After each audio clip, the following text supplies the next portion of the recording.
first agenda item, Mayor, dog and cat license fees, resolution 3168.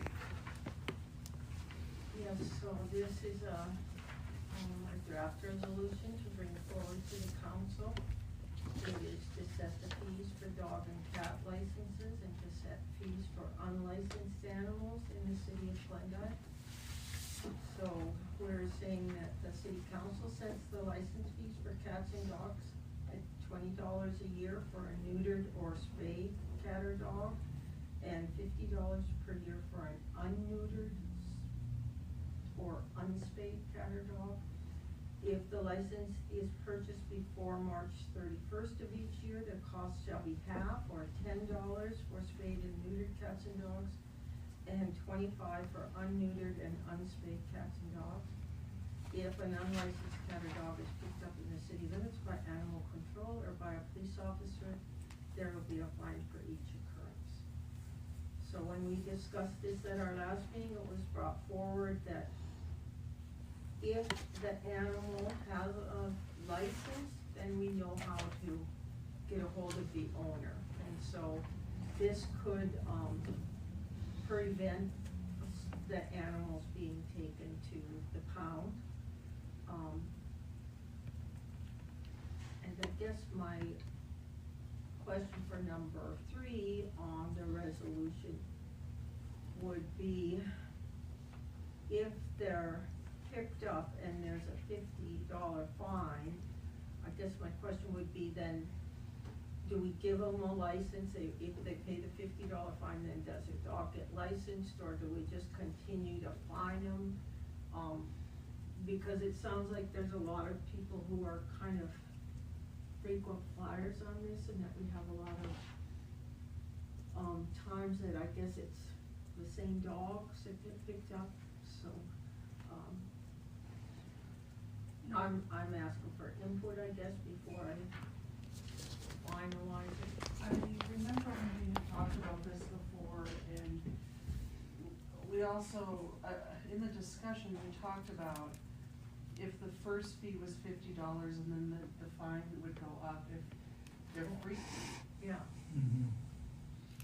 That's the only thing I recall talking about. I don't recall talking about if they didn't get a license or not. Okay. I And feel I'm like, okay with adding that it could go up with each occurrence and bring it to the council for approval. and I believe that if law-abiding citizens are gonna buy their licenses, then everyone needs to buy their license. Right. And if you have a dog out, then you need to pay your fine, so. Yep. That's what I think. Any other discussion about it, Clyde? No, that's if you can get a hold of the owner, Yeah, that's true. you know. No, I think that's,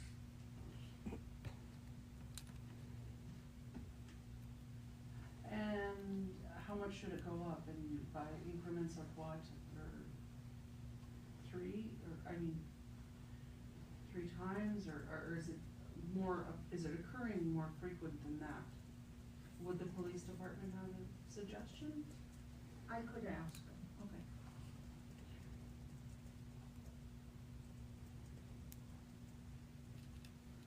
But I do recall that it would go, what you said, that each time it got picked up, it could go up, so.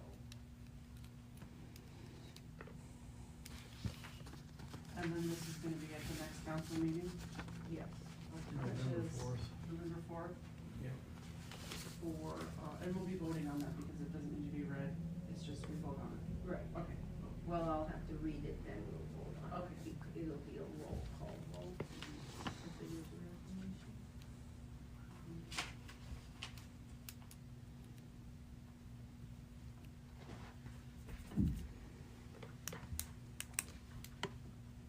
Here's your handout for the next item. Number 2, nuisance properties and possible removal, closure of some nuisance properties referred by Dawson County Sanitarian. So, I guess I didn't make copies of all of this nuisance stuff, but we got a letter from Grant Gordon, the district sanitarian, and he's asking about 210 East Berry 217 East Hughes, 825 Dove, 617 South Pearson, 417 East Bell, 316 West Ralph, and 312 South Nolan. He said, we have several City of Glendive public nuisance petitions on file that are currently in pending status. We will be closing out the files unless current progress has been made that we are not aware of. Please let us know if you have any new updates to share, otherwise we'll consider these complaints closed. So I did drive by all his properties, 210 East Berry, and it looked okay to me, the yards mowed, it does appear empty.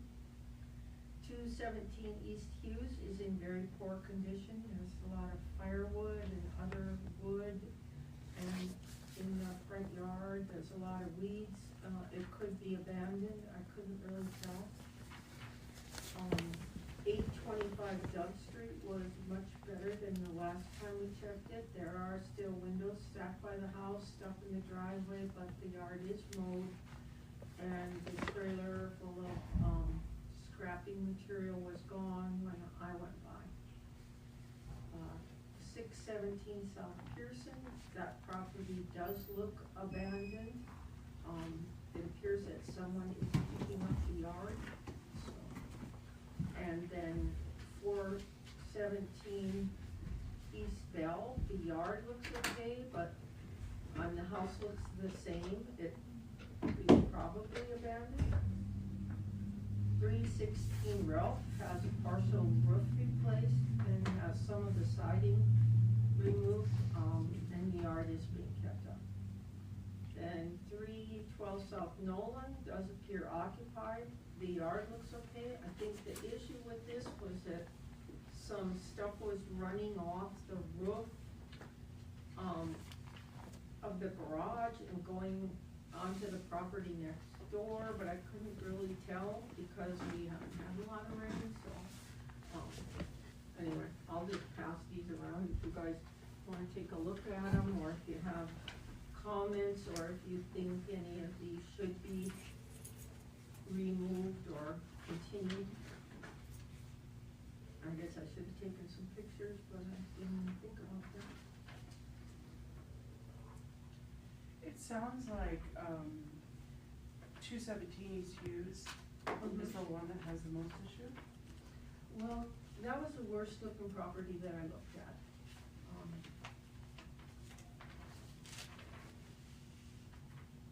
And what is the date on it? And this was brought forward in 2023. Right. No, 2022. Yeah, so some of these I can see why he wants to have movement, because they've been around, you know, he's waiting to find out if he can clear them from his records.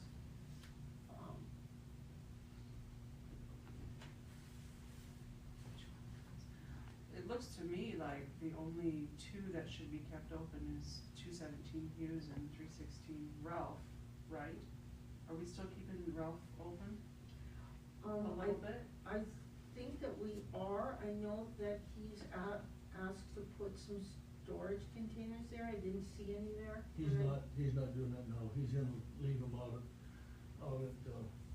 Oh. the rental place. He Oh. rented 3, so.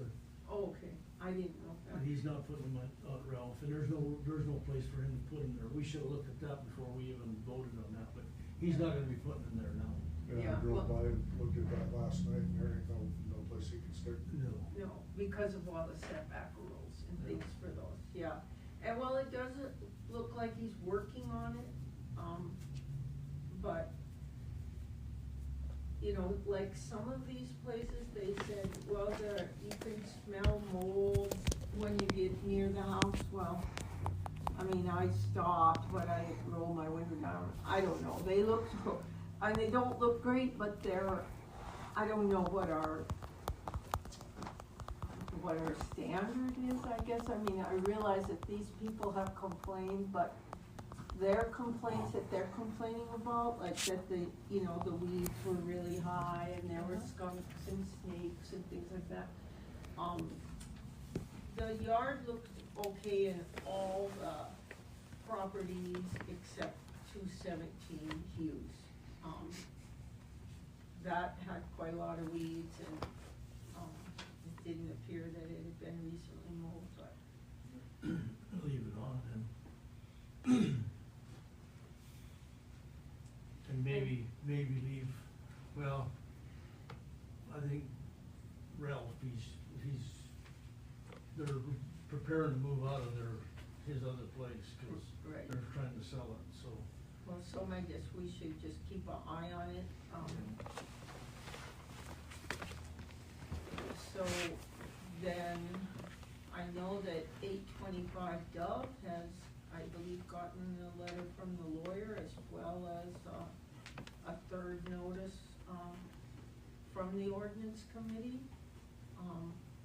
Like I said, the yard is now mowed, but I do get complaints from people who live across the street and live next door that there's frequently a lot of stuff piled in the driveway. I did see stuff in the driveway.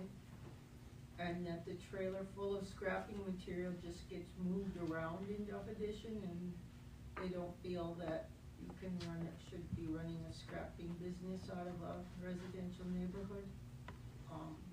But I did find that it looked a lot better than the last time that we drove by, Betsy, so.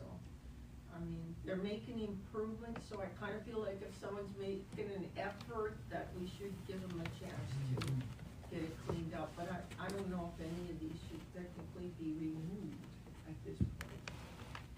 Because like 210 East Ferry, I don't know about that one. If the issue was that the yard wasn't mowed, it is now. And then like 312 South Nolan, it looks like people live there. That 417 East Bell, that was a house supposedly that flooded. And it's in an estate right now, so that's, I think that's Lee Drivers, isn't it? no, that's, it's the Bear Estate, I think Judy Oh. Kramer is the Oh. contact according to Right. that. Yeah, right. But then I had heard that house may be sold, so I'm not sure. I'm just bringing it forward to you guys. Did our city attorney weigh in on any of this? No, he hasn't. Maybe he could. He certainly could. Yeah, and I believe he has sent a letter to 825 Dove. That's the only one that I, told him we had already gone to the third notice. And in there, I don't know that we have even second or third noticed any of those, property owners. I don't believe so. I mean, it isn't attached, and if it was, then I don't have anything in my files that says that they have gotten a second or third notification. But even if they've made improvements in between the second and the third, Yeah. I don't know why we can't close some of these out. Yeah. And if by chance next year, if it starts happening again, then people can sign another petition at Then that we point. could reopen it. Well, I'm okay with that too. I think we should have advice from the attorney on 825 Dove and 316 Ralph. Yes. And 210 East Ferry. Other than that, I think the rest of them could be closed out. 217 Hughes. I'm Is sorry, that- you're right. Yeah, so I can ask Mr. Rubus about these three properties, and I would say yes, the others could be closed.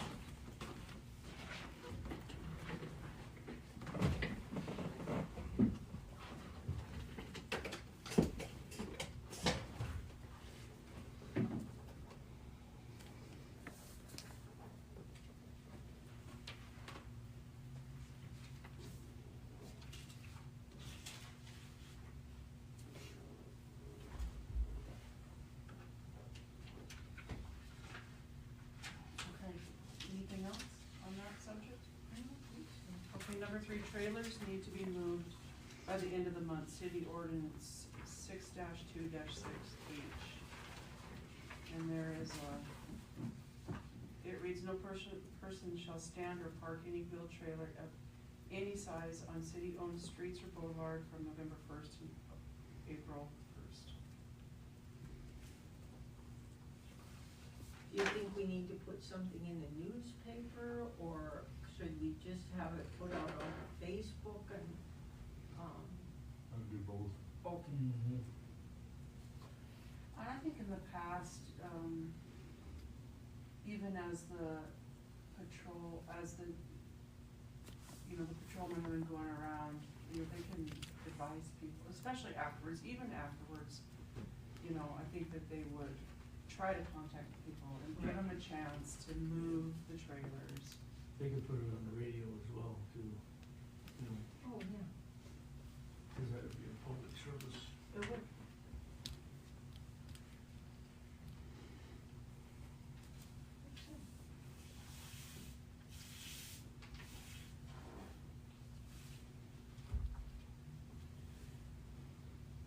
Any public comment?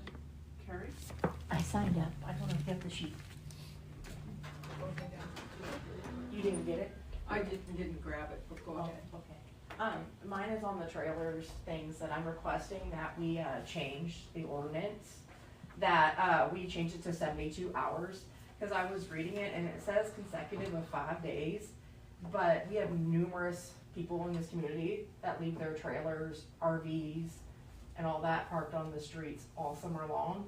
So we're not even following the 5 days. Not exceeding, because if you drive down many streets, you'll see that a lot of RVs currently right now even have flat tires. And trailers have flat tires. So obviously we haven't been very good at paying attention to that. So I'm just asking that maybe we change it, overhaul of our ordinance anyways, because it makes our city streets look really crappy when we have broken down things that just sit there. And then not just that, but it takes up the very few parking spots on a lot of our streets. Some people don't have alley access and parking in the back, they only have the parking in the front. I'm one of those houses, and I fight with middle school, so you can just imagine how my parking is every day that school's going on. So I was just hoping that y'all would look at something like that. Thanks. Anyone else?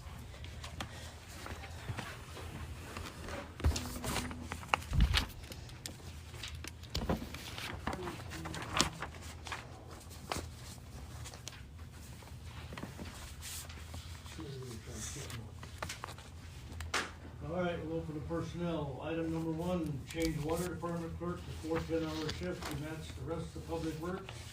Monday to Thursday at 7 a.m. to 6 p.m. starting November 4th.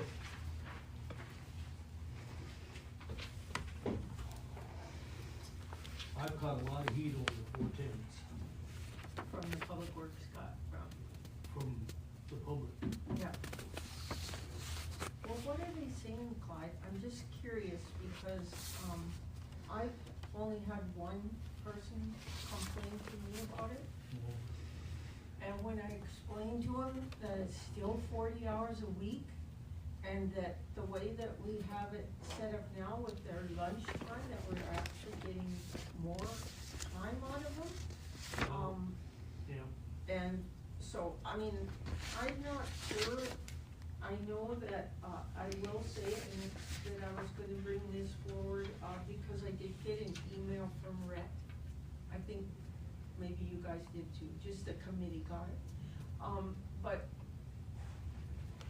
he would rather that we stretch it out into 4. I mean, he doesn't care that we work 4 10s, but he still wants it staggered, so someone's here on Monday and someone's here at City Hall on Friday. Honestly, we don't get a lot of people here on Friday, a lot of stuff is closed, so you would think, well, they would take that time to come pay their water bill or whatever, but, I'm gonna say last Friday, we only had 3 or 4 people in here. Now, it would depend on the time of month, like if it's close to the 10th, of course, we're gonna have more people. But we're also going to the online payment. And I guess my thought as an administrator is when I can do something that doesn't really cost the city anything, but will make the employees happier, that I'm gonna try to do that for retention, and just for overall morale, but, I'm really open to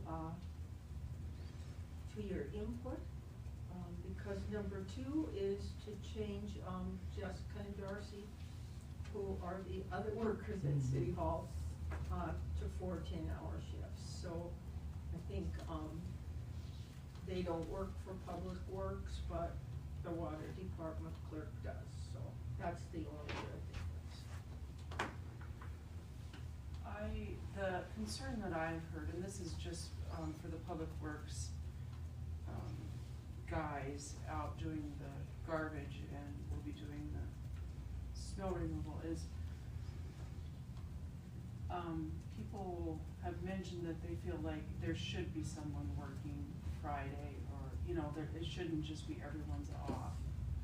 And I said, well, that's a department head management decision, you know, to stagger or overlap people. And I don't know if that's happening. Nope, it's not. No, I haven't really seen a need for it. I mean, we have someone on call, but I think since all of this has changed, we just haven't had, I think we took 3 calls on Friday, and Pete did, and there was nothing, I mean, that was 3 calls he got on Friday, so. You know, I see how people would automatically think that, like, well, maybe they're missing something, or maybe they're not, but there's not. You know, we're not sitting around waiting for work on what people call us to do, I guess. We have a schedule, we have a certain amount of things that we're doing.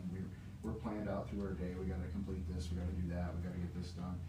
I feel like we get more work on 410s than we did in 5/8s. I could guarantee you that. What we're missing on that first, I mean, we're not, if someone calls and they've got a question or something, I mean, Ryan and I are here, or Pete's here, or someone here, we've been here, we answer the phone, and it's never been something, you know, with the trash, we've gotten, the only calls I think on Friday were like, hey, my trash didn't get picked up, or whatever, and we've been working on that. That's slowly, I mean, it's already, the number of calls have drastically dropped on that, because people are catching on. As I drove to work this morning, you see how many more trash cans are out, people are catching on to that, so. What about when it snows, Frank? People are, you know, concerned about overtime. When it snows, we get overtime regardless of when it snows. I mean, we're gonna be paying, we you know, I don't think That's it's. just the concerns I hear. Yeah, and I get that, And ultimately it should fall because you're the department. Yeah, I don't think that is gonna be an issue. I don't think we're gonna see an overtime. We can, after this year, we can run the numbers and look at it and see what the difference was. I don't think we'll see it. It would have to snow on Friday, only Friday. Right.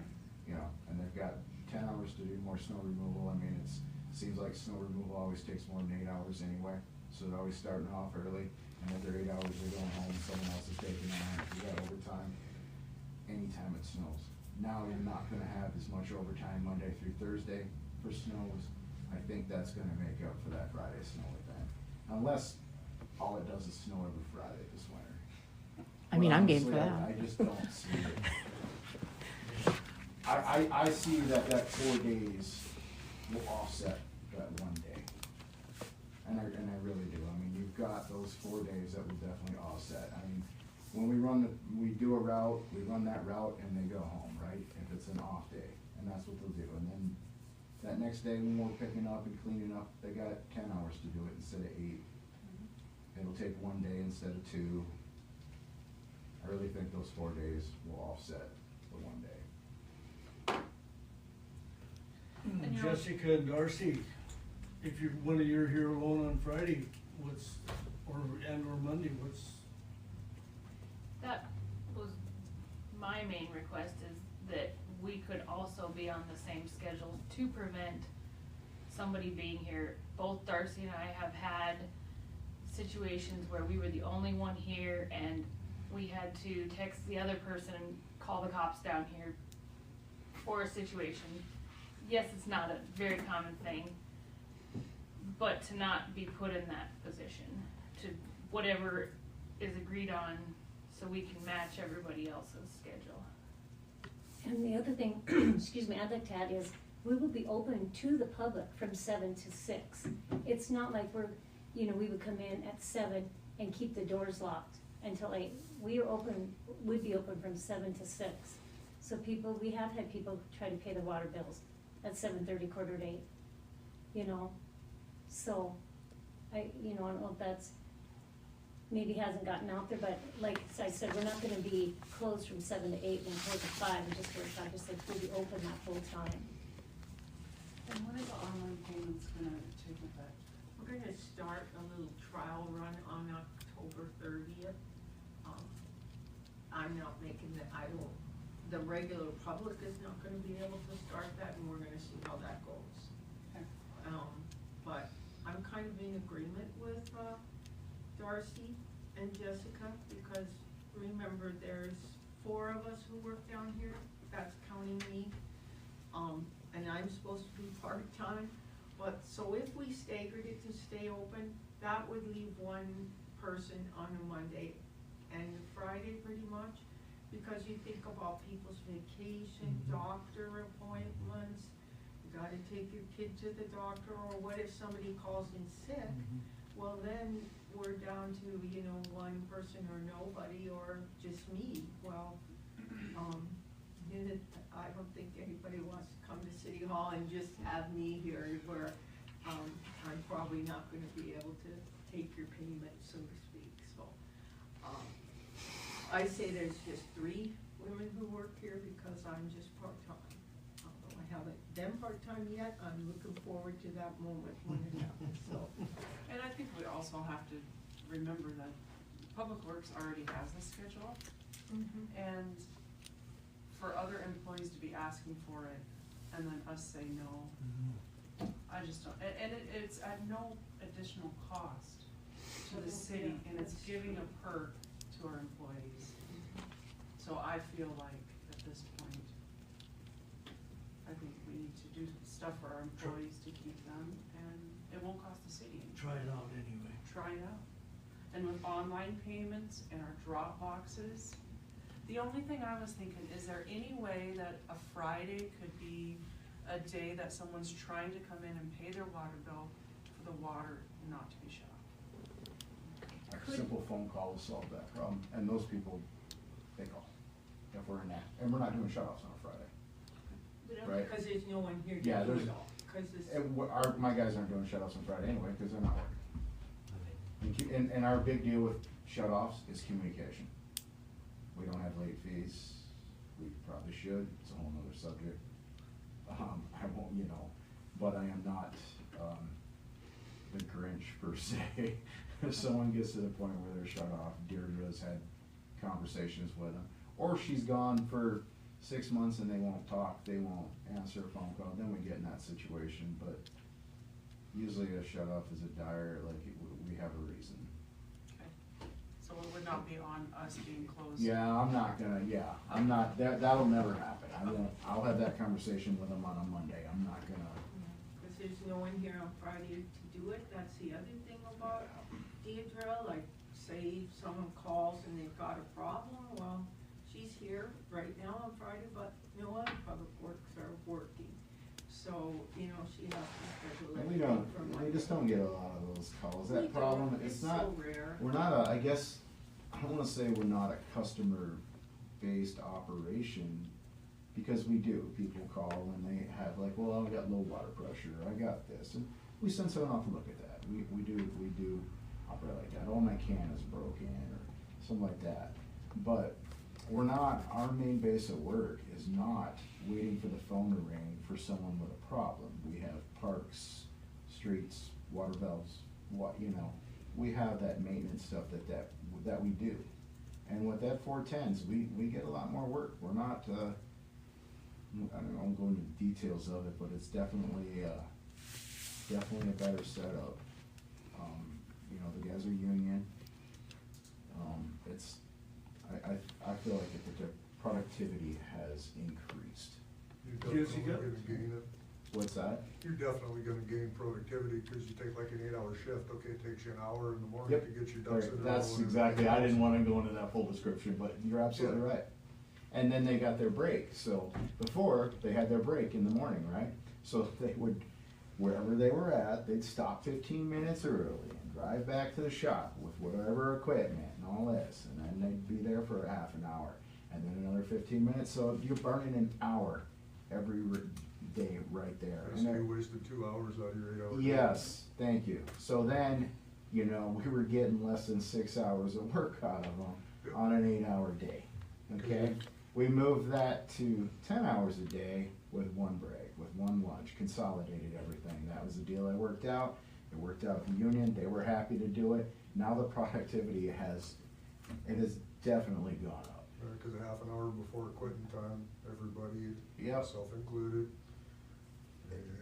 you know, you lose another half an hour. Yep, there. and so just that longer day has made a difference. I mean, I can tell you it has, I've seen it. Jessica? I just wanted to add, the main 4 payments we get, 5 I should say, on the walk-ins or whatnot is water, sewer, ambulance, landfill, and garbage. And none of those do we have any late fees for that couldn't be paid another day, or with the offset of being open earlier and later. Cause we've had a few people that are here waiting People for can us stop at before 8. work, or they can stop after Absolutely. work. That said, you know, hey, that'd be nice, but just because their work time is the same 8 to 5, but we don't have any late fees to where if it doesn't get paid on Friday or Thursday, you know, get paid on a Monday. And we are open over the noon hour. So, I mean, that's the other thing, so it is a straight, you know, 7 till 6. So, and next is public comment, so did you have a comment? Well, I just had a question. Is Okay. when they're making a payment, do they have to get a receipt or something, or is there not a Dropbox they can throw that in? There's 2 drop boxes, but honestly, I'll tell you, some people just come here to talk to someone, Okay. to see someone, seriously. I Okay. mean, some of the older people that I'm so worried Yep. about them coming up the stairs, Yeah, and I think, why don't you just put it in the Dropbox? But I've noticed, they talk to the water clerk, then they'll come in and talk to me, and it's just really human contact is what Yep. they're looking for. Yep. Because I remind them there's a Dropbox out there, and they say, oh, I like to come inside. you Yep. know? and people do. Like you said, the human contact, that's fine. I just was curious if there was a Dropbox or not. Yeah, so, there's okay. 2 of them, yeah. Okay. So bring them both forward, so we all write it up. Any public comments? Okay, Ms. Miller? I promise I signed up for 2 things. Okay, the first thing I'm going to discuss real quick is that there was a gentleman that works for Public Works that was down at the local bar bragging about his 20 hours of overtime he got and how it's great that his overtime has increased since they went to 410s. So thought I'd bring that little piece up because that actually worries me as a taxpayer that I have now paid somebody 20 hours of overtime, especially with Public Works. And we are monitoring that, Carrie, I get a report every month. Yeah. And no one, I know exactly, that's not related to 410s. Okay. So, and then my next thing is going to 410s for this area. I would like to know if the city attorney has been notified because it does violate Montana Code annotated 74102 about office hours for city government buildings. That states that buildings must be open Monday through Friday, 8 to 5. And these are the questions that not only I have, but other people have that I've talked to. As City Hall is paid for by taxes by the citizens of this city, why restrict the public's access to their government? Is this just for convenience for the employees? What is the benefit to the community? We will have a government study that will be starting soon. Why not wait until after it is concluded to determine if ours should be different? We are close to being a Class 2 city where the offices must be open Monday through Friday. Why restrict access now? Per MMIA website, currently 4,796 people reside in our city, and we only need 5,000 to become a second-class city. Also, people have been stating that they have heard that somebody has been stating that we are a self-governing city, and we're not. We're community commission executive. I just want to say that out, just in case, you know, somebody didn't know, because it is actually on our website. So if you didn't know the about the MCA code, that actually states that, and that is from 2023, so it's new. That it's under the local government chapter 4 officers What and was the employees. book code was that? 7-4-102. So I would just ask that before you take it to council, you talk to our city attorney, because I have a feeling that there will be something else coming from that. I mean, granted, I used to work 10s. I work 16s now, but you know, it is what it is. Well, I will say that we're still gonna be open 40 hours a week, cause that's been confusing to people. Which I understand 410s, correct, but it's the fact of the Monday through Friday. And I get everybody's concerns of being here by yourself or whatnot. And I'm sure there's plenty of ways it could be worked out. Like Frank says, sometimes he's upstairs and stuff like that. So it would be by themselves. I can actually read you that code here real quick if you'd like me to. Oh, here, it's right here. I don't need it. No, so 7-4-102. So this statute says that officers in charge of public offices must keep their offices open for the transaction of business during the hours prescribed by the board. I'll stop there.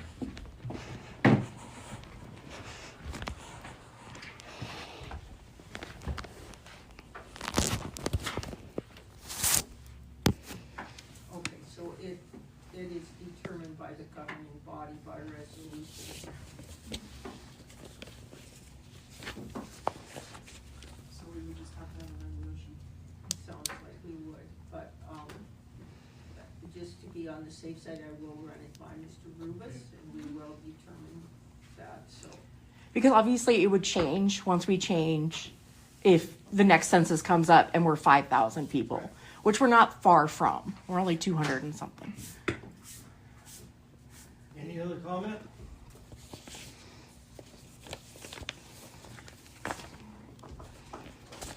You showed up for a reason. Talking to me? You. Oh, I'm sorry, the petition to unannex that, property located in West Glendive Industrial Park. You just need you want me to read that out, or you just need the petition, or what, how do we proceed with that? Well, That's gotta go to the planning. I wanna say that this is gonna have to go to the zoning or the planning board. I'm just thinking in my mind right now, but. I will look into that. I did. And then they'll probably, I don't know this. Well, I was told to bring a petition here, I the last think it, the last meeting we were at. but this would be the wrong committee. Yeah, but not this, I mean, but this is the personnel and. Yeah, it would be and so- Fugler. It would be right, so Fugler, it should but go I to believe it does. Fugler, but, I or think it does street, go to council. but I'll look into it. anyways, could I just make a copy of it? Is that your only? Well, one? that's the only one I have right now. Okay, Yeah, well, I'll make a copy and then I will, I'll let you know exactly what. I think you're right, though. I think it makes good for. Yeah, the way I understood it, reading that stuff you sent me, is that it goes for final say-so to the council.